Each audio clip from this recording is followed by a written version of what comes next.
bottom of the arc, the second of the power of three, and this is essential for you. There's been a number of books that have been written. Bobby Clamper wrote a great book about the bottom of the arc and the relationship of handicap to bottom of the arc. When you're impacting the ground back here, this club is not going to generate the distance with the ball that you're trying to have it generate. You've got to make sure that the bottom of the arc is happening at or ahead of the golf ball. So it's very simple. And again, we're just using some tees tonight. So what I do is I put some tees around here again, just like that gate drill. I'm going to take that out. And what we're trying to do is not necessarily get that to go through the gate, although the gate's pretty narrow there. What we're trying to do is make sure that we pay attention to where that bottom of the arc is occurring. So when you set up, I've got a 6-iron here. This is a little bit sort of forward of my stance.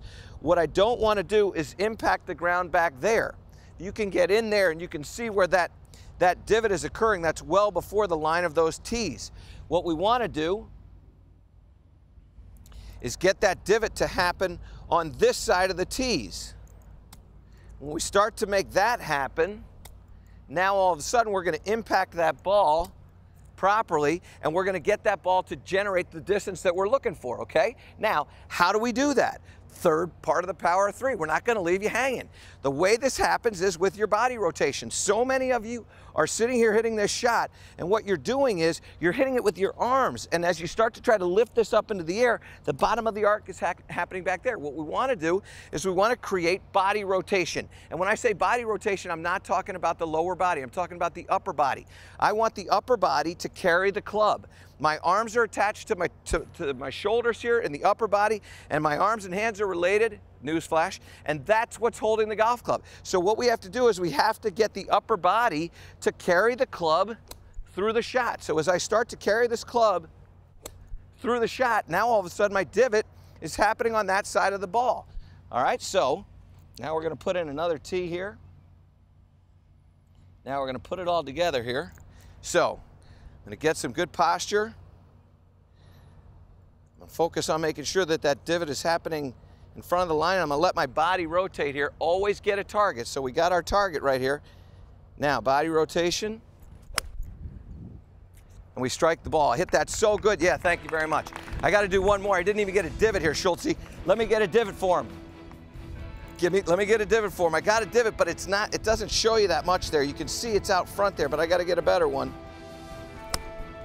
Okay, so there's my strike, and you can see now my divot is well in front of the tees. That drill is going to help you there, okay? All right, as we go to break here, so much more to talk about. We're live right here from the U.S. Open on the practice tee, and you know what? So much to talk about. Let's take a little look here. Hey, by the way, hold on. Don't go anywhere. I got to read you live from. We're doing a live from this week. All this week, it's U.S. Open week on Golf Channel.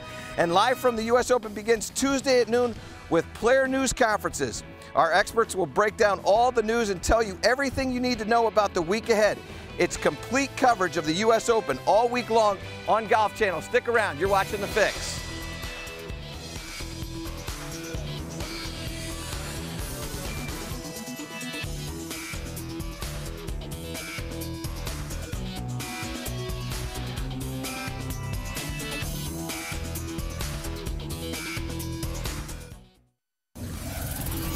You're the best player in the group right there? You sure you want to go public with that? We're live on TV right now. You going to go public with you're the best player in the group, or are you going to... Oh, now all of a sudden we find out. Welcome back to the Golf Fix. We're just having a little fun here with my new best friends from the first tee in Baltimore and also Prince George's County. All right, we've got to talk about the rough. Think U.S. Open, you're thinking rough. Not only are you thinking it's demanding, it's long golf courses, fast greens, firm greens, but also in the rough. And so many times what I see out of players when they get into the rough is they go in there, they're 214 yards away, and they grab their 3-wood. And when they grab their 3-wood, they're thinking, well, I'm just going to hit my 3-wood because it's going to come out of the rough. So they stand in here with their 3-wood, and they make this beautiful swing, and they hit it about 13 yards there, all right? And then they go, oh, I know I could do better, so they drop one. Don't drop one, but you drop one. And you go at it again, and now you put it in the same thing, and when you come through, it gets all muffled up. And now it comes out, and it comes out a little bit farther, but it's really low, and you end up in the rough again, all right? So many times when you get into this stuff, you have to understand this is a penalty. At the U.S. Open, it's probably going to be a half a shot penalty. Basically, what's going to happen on a par 4 is these players are going to get this into the thick rough. And if they've got, I'm going to say, if they've got over 190 yards to the green, they're gonna have to think pretty hard about whether they're going to be able to go at that hole or at that green. And so much of it is going to be, how thick is this rough? What I want you to do is I want you to be smart. I want you to grab your 9-iron pitching wedge, maybe even sometimes a sand wedge, but we're going to grab a 9-iron here. And what I want you to do is I want you to realize that you've got to play for position right here. You got to make sure that you get this ball back into the fairway. So, important to, let's say we're going to hit this over there to this flag. We're just going to get it into the fairway there. Couple things that you're going to do. The first thing that I want you to do is I want you to grip down on that club. The reason why I want you to grip down on the club is that I want a steeper angle of attack. And so when I grip, anytime I'm gripping down on the club, in effect what I'm doing is I'm changing the plane of my swing, and I make it a little steeper plane. That's one of the reasons why we're getting a club that's got some loft on it, because I want a steep angle of attack so that the club is coming down into that ball, and it's going to drive that ball out and into the fairway. The other thing that I want to do is I want to make sure that the angle of attack gets the face of the club close enough to the ball so that there's not a lot of grass between the club face and the ball. If I come into this with my normal swing and it's lagging like this, I'm going to capture a lot of that grass, particularly as it gets really, really long. And as it gets really long and it holds that face, it's like hitting the ball with a sock on the club there. The ball's not going to go far at all. So what we want to do is we want to grip down on this club, and we want to put the ball back in our stance. And then when we swing, it's a very much chop sort of swing here. There's not going to be a lot of follow through because the club is going so down that the ground is going to stop that club or impede the progress of the club head. So what we're going to do is we're going to grip down here, put that ball back in the stance, and then just set a little weight on your left side and and the reason why you're setting your weight on the left side there is to keep it there. So we're going to set that weight on the left side, grip down, and we're just going to chop. That ball's going to fly out a little bit low, but it's going to come out, and it's going to get you into the fairway. You get into the fairway, now you've got a chance to score, make that par, or save that par, or possibly save that bogey rather than creating a double bogey, all right? A lot of stuff to talk about again tonight. We're going to still talk some putting stuff. We've got some wedge play that we're going to attack. There's so much to talk about. Before we go to a break here, I want to remind you of a brand new show that's coming to Golf Channel here on the 21st of June. We're unleashing David Faraday on the world and giving him his own show. His subjects, golfers, athletes, and entertainers. Why? Why not? Why not Faraday? Premieres June 21st, only on Golf Channel.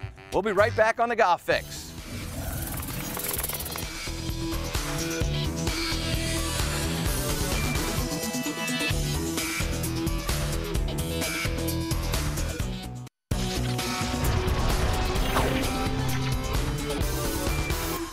Charles, I'm Michael. Nice to meet you, Charles. Welcome back to the Golf Fix. My new friend Charles here. Charles, how many wedges do you have in your bag? 3. You have 3 wedges. What wedges do you have? Sand wedge, gap wedge, and lob wedge. Sand wedge, gap wedge, and lob wedge. Okay, listen to Charles. He's a smart guy. I do the same thing. I've got a pitching wedge. I've got a what we call a gap wedge, and then I've got a lob wedge. My wedges are 54, 58. Now, what we're talking here in the halfway house, we're talking about wedge play, because you're going to miss that fairway. You're going to be in the rough. You're going to lay up to a yardage. And when you lay up to a yardage, when you're hitting it out of that thick rough, I want you to have in mind exactly how far you want to have remaining to the shot, remaining to the flag there. So we've got 3 greens out here. I mean, 3 flags on this green. One's about 60, one's about 70, 75, and then we've got another one that's about 80 or 85 yards. And what I want you to do is I want you to figure out, calibrate how far you hit your wedges, how far they go with what kind of swing. So when I have a 90-yard shot here, which is basically what I've got to that back flag over that bunker, now I've got my 54-degree wedge here. My 54-degree wedge, this is not quite a full swing for me. This is about a 3/4 swing. And what I'm sensing when I hit this shot is I'm making sure that my body is still turning. So many of you, when you're hitting a partial shot, you stop your body rotation. So many of you, when you get nervous, you stop your body rotation. What we want to do is we want to make sure that the body is still driving this motion here, but I have an awareness of where my arms are stopping. So when I take this back, I want to feel like my lead arm, my left arm is kind of stopping parallel to the ground here, and then I'm going to accelerate through that shot. So my body is still turning in both directions, and I'm just stopping that right up there. So that's about a 90-yard shot for me. Get up. Come on, I don't hear you guys. Okay, this is a part-time job for me, all right? Playing is a part-time job. So now what I've got is, so I know that that's calibrated for me for my 54-degree wedge. Now what I have is I've got a 58-degree wedge. And again, I know that my 58-degree wedge, when I do that same thing, is gonna go about 75, 80 yards. So I've calibrated that swing. I've gone out and I've hit some practice shots. I've worked on feeling how long this swing feels. One of the things that's critical for you to realize is I may not take it back to dead parallel to the ground, but it feels that way to me. And I know when it feels that way to me, that's how far it goes. You may say when I hit this shot, hey, his arm went past that spot, or his arm didn't get to that spot. I'm with you on that. I see it on video when I videotape myself, but that's what it feels like for me. So I get set up here, got a nice little bird friend right there hanging out. Over here like this, 58-degree wedge, and then I go ahead and I move that through 3/4. And there it is again. I got my distance correct again. I love these guys clapping. It's almost like being in the open. And then when we have a 60-yard shot, we're doing the same thing. I'm feeling that club. Now I'm gonna just position that club face a little bit open. And when I hit this 60-yard shot, it's just about parallel to the ground, and then I'm accelerating through. This is a shot where there's a lot of feel to it. You're gonna picture the shot. But what I really want you to do when you guys are focusing on calibrating your wedges is feel where you're stopping your arm and going through and accelerating, letting the body work, and then see how far the ball goes. You've got these distances that you can find by just going out and pacing. Maybe drop some towels out there. Do some stuff like that. Understanding how far that ball is going to go with your wedges is going to help you save shots. It's going to allow you to shoot lower scores. The wedge play is essential. Now, we had a chance. We don't have a green out here, as you can see, but earlier in the day, we had a chance to go out to one of the greens here at Congressional and continue our talk about wedge play. Let's take a listen. Accuracy in the short game, we talked about it in that 60, 70, 80-yard shot. Now we're just off the green here, and this is critical for you to understand. In a U.S. Open, this rough gets very, very thick. You're just off the green here in this kind of rough. This is pretty easy. I've got my target that I'm gonna hit to, and you can see that ball is sitting up like that. That's not a problem. All of a sudden we get back into this, and now this thing starts to disappear. And when you're in a U.S. Open, you have major thick rough to deal with. You have to be able to identify what you can do out of this. Look at how that's sitting down. First thing you need to do, you need to get a lob wedge here. The reason why we need a lob wedge is we need the most amount of loft that we can have. This ball is going to run away. Watch that. I just chopped that out. Watch how far this thing rolls. Because there's no way for me to put spin on it coming out of the rough. Normally, I would not land that golf ball right here and anticipate that it would get all the way down to the green. But coming out of thick rough like this, you have to be able to understand how to use the bounce through here. The way to use the bounce is this. What we're going to do is we're going to set the club face open, almost like you're in a bunker here. You're setting the club face open so that that leading edge is pointing to your left foot or your lead foot. And then what you're doing is you're hitting this with your trail hand. For the right-handed player, it's the right-handed shot. And what we're going to do is when we come through this shot, I just want to take my hand and I'm going to karate chop this right here. So the pad, the heel pad of my hand is leading this shot right like this. The biggest problem that people face is just like that 60, 70-yard shot there. Don't go in. Don't you dare do that to me. So what most people face is their body stops and they start lifting, trying to help this get up out of this thick lie. So you come in here and you go like this, and then you're trying to chop it up and lift it up into the air, and you end up getting that as a best result. Many times you're back here hitting this shot again. What I want you to do is I want you to take your hand and let it kind of just karate chop along the ground and let that bounce glide through this thick rough. And what's going to happen is it's going to be just a muffled shot, pop up into the air like that, and it's going to just run right on down to the hole just like that.